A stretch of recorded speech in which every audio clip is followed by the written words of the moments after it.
So, Japanese manga is outselling American comic books. Surprise!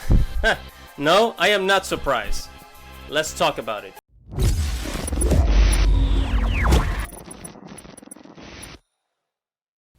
Hello guys, don't forget to like this video, don't forget to subscribe, and hit that little bell right there so that you can get notifications every time I upload a video, okay? Enjoy. What is up guys, this is Andy Matrix from Andy Arts TV, and today we're going to talk about how manga is beating comic books. I mean, I'm sure that you already know this. I'm sure you already know because of how popular it is, but, you know, I wanted to make a video about this because I found some recent articles. I mean, they're old articles from like last year, but I wanted to make a video about this because of everything that is happening. You know, manga and light novels from Japan, you know, being delisted from Amazon, being censored, being attacked. Anime and manga is under attack. Not only that, but at the same time, you have all these companies investing in the very thing that they are attacking. So Netflix investing into anime. Amazon, they got some of their own anime originals. Crunchyroll, who else? All these companies are making their own anime. Crunchyroll started making their own original content. You have all of these companies, but yet at the same time anime is being attacked. And it's mostly being attacked in the West, of course, by people who just, I don't know why. But look, so last year, July of 2019, and at comicbook.com says anime executives reveal how manga is taking over US comic book sales, right? And I'm not going to read through the whole article, but I'm just going to skip through this. It says, as sales have declined in Japan due to overpopulation numbers slipping, manga has been made to become more appealing to audiences worldwide. So yeah, of course, in Japan, population is kind of like declining because they're not having enough babies. But in the West,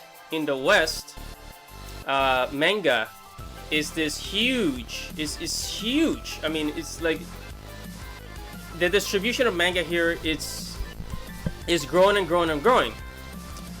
It says now companies are seeing that growth potential for manga is overseas and are acclimating accordingly.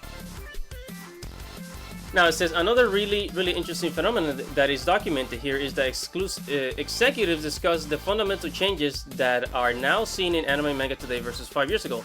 One executive noted that 5 years ago the main battle for those properties was Crunchyroll versus Funimation. But today, Warner Bros. And Sony Pictures, Amazon and Netflix joining the fray. Regardless, this will be very interesting trend to study and move forward into the future. And we've seen the results. We've seen the results, right? Then it goes on to say, what do you think about reasoning displaying executives as to why manga is currently overtaking sales from Western comic books? I guess they're having an interview with like these executives, and they're saying, do you see this trend continuing into the future? Feel free to let us know. Oh no, excuse me. They're asking us to leave a comment. Let's see. Project animes described such as. Okay, yeah. So the article kind of ends there. It's like kind of a short article, but then I go onto Forbes and I also find this article saying surprising data shows comic book readers are leaving superhero behind,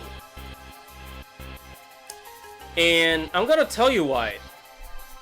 Is because a lot of these comic book companies, comic book creators, they're going in reverse because they're I don't want to get political, but they're pushing these agendas like all these. Man, I don't want to get political, but because comic books are now pushing agendas, like political agendas into the comic books.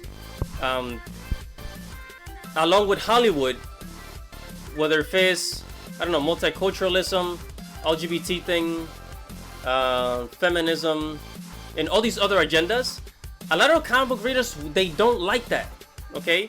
You need to get those things out of comic books if you want your readers to follow back, right? So I'm not gonna read this whole article, but basically even here Forbes, you know, this is proof that yeah, comic books are on the decline, and in the pandemic a lot of comic book stores have really closed permanently, and this is hurting. It says after comic book vanished from newsstands in the early 1980s, nearly all periodical comic books were sold through a network of independently owned retail comic book shops. The comics are distributed through a single form diamond in an arrangement known as the direct market. Because the inventory is non-returnable, the number of copies ordered and shipped to comic book stores are counted as sales even if they do not sell through the customers in retail. Wow, so I'm not gonna read that whole thing, but I want you to look at this chart here. This chart says, you know, the growth of manga sales from January 1 to May 11, 2019. So manga, hold on. So if you see manga, it's grown by 16% compared to comic books. So it says between January 1st and May 2019, US book sales in the manga subcategory grew 16% more than 3 times the sales growth of the total adult comic book and graphic novel category. Manga originated in Japan, but recent years has grown popular with children and adults across the globe. All I gotta say is, American companies, you better step your game up, because obviously you're doing something wrong that even people in the West don't want to buy your comic books. Okay? Marvel, DC, all these. Dark Horse is doing okay because Dark Horse, they actually publish a lot of manga. They take you know, Japanese works, Japanese manga, and then they publish it here in the West, such as Lone Wolf and Cub is an example. But anyways, that is all I had to say for this video. What do you think? What do you think manga is outselling comics? Leave a comment below. Like this video, subscribe, and see you guys later. Peace out.